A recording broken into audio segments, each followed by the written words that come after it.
बच्चों, आज हम करेंगे कक्षा 8 का चतुर्दश पाठ है आर्यभट्ट।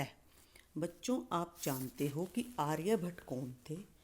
आर्यभट्ट प्राचीन भारत के प्रसिद्ध विद्वान थे। उन्होंने दशमलव पद्धति का ज्ञान भारत को दिया। इन्होंने अनेक रूढ़िवादियों का विरोध झेलना पड़ा इनको। गणित को विज्ञान बनाने वाले तथा गणितीय गणना पद्धति के द्वारा आकाशीय पिंडों की गति का प्रवर्तन करने वाले ये प्रथम आचार्य थे। आचार्य आर्यभट्ट के इसी वैदुष्य का उद्घाटन प्रस्तुत पाठ में किया गया है, अर्थात उनकी विद्वता का वर्णन इस पाठ में किया गया है। तो बच्चों, शुरू करते हैं पाठ आर्यभट्ट। पूर्व दिशायाम उदेति सूर्य पश्चिम दिशायाम च अस्तं गच्छति इति दृश्यते ही लोके। संसार में देखा जाता है कि सूर्य पूर्व दिशा में उदय और पश्चिम दिशा में अस्त होता है। पश्चिम दिशायाम पश्चिम दिशा में, पूर्व दिशायाम पूर्व दिशा में। उदेति मीन्स उदय होता है, अस्तम मीन्स अस्त होता है। परम न अनेन अवबोध्यमस्ति यत् सूर्यो गतिशील इति। लेकिन इससे यह नहीं जानना चाहिए कि सूर्य गतिमान है।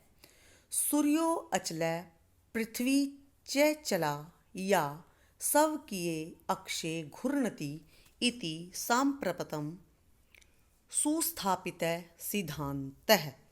आज सुस्थापित मीन्स होता है भली भांति स्थापित, यानी अच्छी तरह पता हुआ है। सिद्धांत यह है कि सूर्य स्थिर व पृथ्वी अस्थिर है। यानी आज सब जानते हैं कि सूर्य नहीं चलता, पृथ्वी चलती है।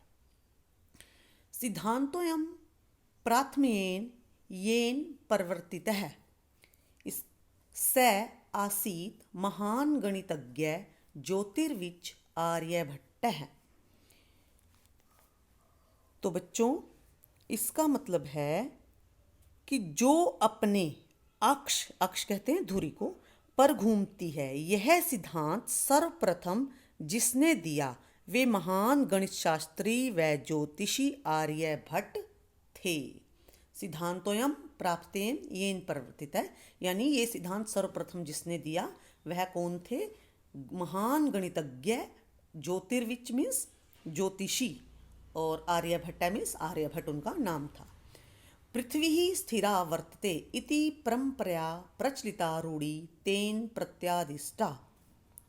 पृथ्वी स्थिर है, परंपरा से प्रचलित रिवाज का उन्होंने यानी आर्यभट्ट ने खंडन किया। कहने का मतलब है कि पहले लोग मानते थे कि पृथ्वी स्थिर है, नहीं चलती पृथ्वी। इस बात का उन्होंने विरोध किया।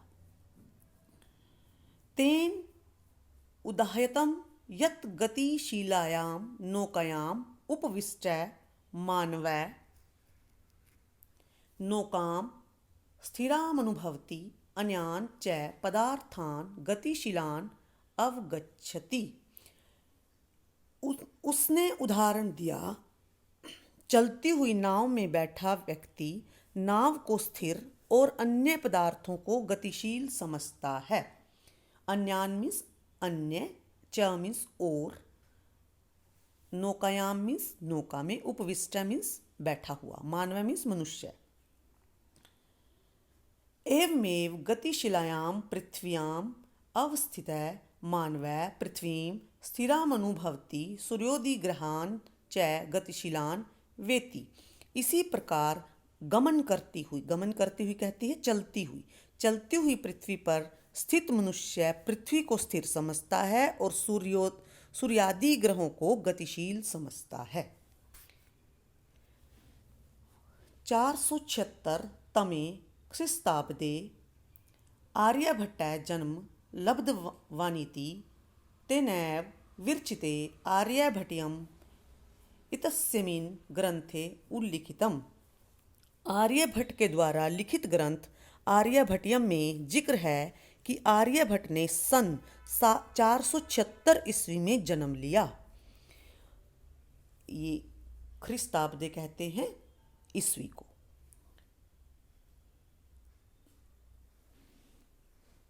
तेनेव विरचिते आर्यभट्टयम इतस्मिन् ग्रंथे उल्लिखित, यानी उन इस ग्रंथ में लिखा हुआ है। ये ग्रंथोयम तेन त्रयोविंशतितमे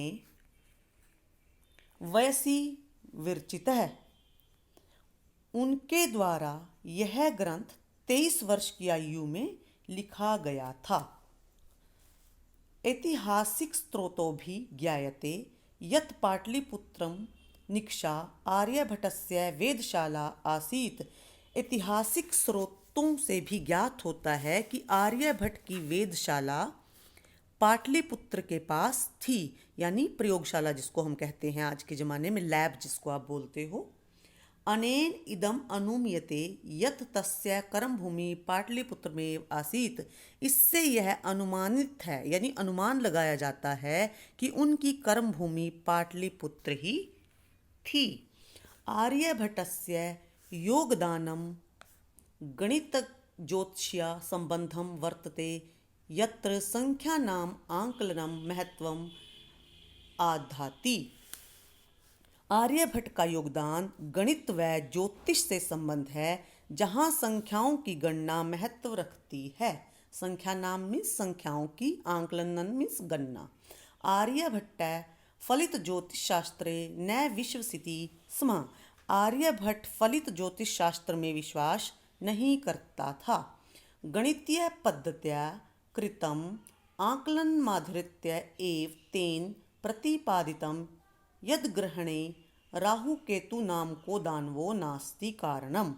गणितीय पद्धति से की हुई गणना के आधार पर ही उन्होंने बताया कि ग्रहण में राहु और केतु दो दानव कारण नहीं है। यानी पहले के ज़माने में माना जाता था कि जब ग्रहण लगता है सूर्य चंद्रमा तो राहु और केतु के कारण लगता है, परंतु उन्होंने बताया कि ये ग्रहण राहु और केतु के कारण नहीं लगता। तत्र तु सूर्य चंद्र पृथ्वी इति त्रीणि एव कारणानि।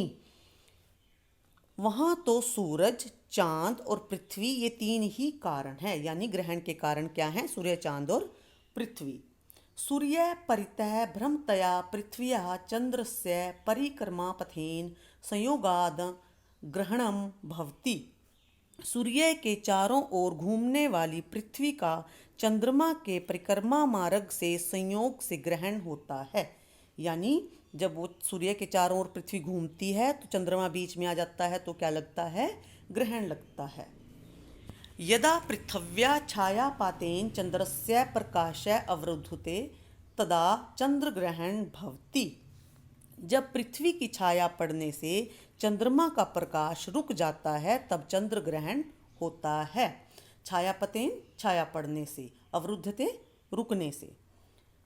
तथैव पृथ्वी सूर्यो मध्ये समागतस्य चंद्रस्य छायापातेन सूर्यग्रहणम दृश्यन्ते। उसी प्रकार पृथ्वी और सूर्य के बीच में आए हुए चंद्रमा की छाया पड़ने से सूर्य ग्रहण लगता है। समाजे नूतनानां विचाराणां स्वीकरणे प्रायः सामान्य जना काठिन्यमनुभवन्ति।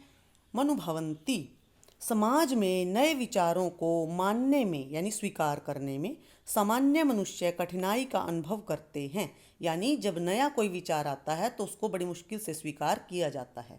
भारतीय ज्योतिष शास्त्रे तथैव आर्यभट्टस्यापि विरोधः अभवत्। भारतीय ज्योतिष शास्त्र में भी आर्यभट्ट का उसी प्रकार विरोध हुआ। तस्य सिद्धांता उपेक्षितः। उसके दिए गए सिद्धांतों की उपेक्षा हुई। स पंडितमन्यायाम उपहास पात्रम जातः। वह स्वयं को बहुत पंडित्य मानने वालों के उपहास का पात्र बन गए। यानी लोग उन पर, जो अपने आप को विद्वान मानते थे, तो वो उन पर हंसने लगे।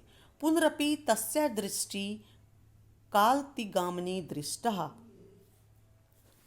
फिर भी उनकी नज़र समय को लांघने वाली दिखती थी।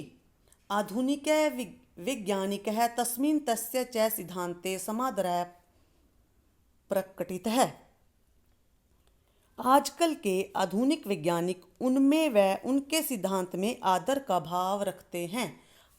अस्मादेव कारणाद अस्माकं प्रथमोपग्रह नाम आर्यभट्ट इति कृतम्। इसी कारण से हमारे प्रथम उपग्रह का नाम आर्यभट्ट हुआ। वस्तुतः भारतीय गणित परंपराया अथ च विज्ञान परंपराया असो एक शिखर पुरुष आसीत्। वस्तुतः वे भारतीय गणित परंपरा एवं वैज्ञानिक परंपरा के शिखर पुरुष थे। तो बच्चों, ये था पाठ आर्यभट्ट। उम्मीद है आपको समझ में आ गया होगा। जल्दी ही हम इसके अभ्यास के साथ एक नई वीडियो में दोबारा मिलेंगे।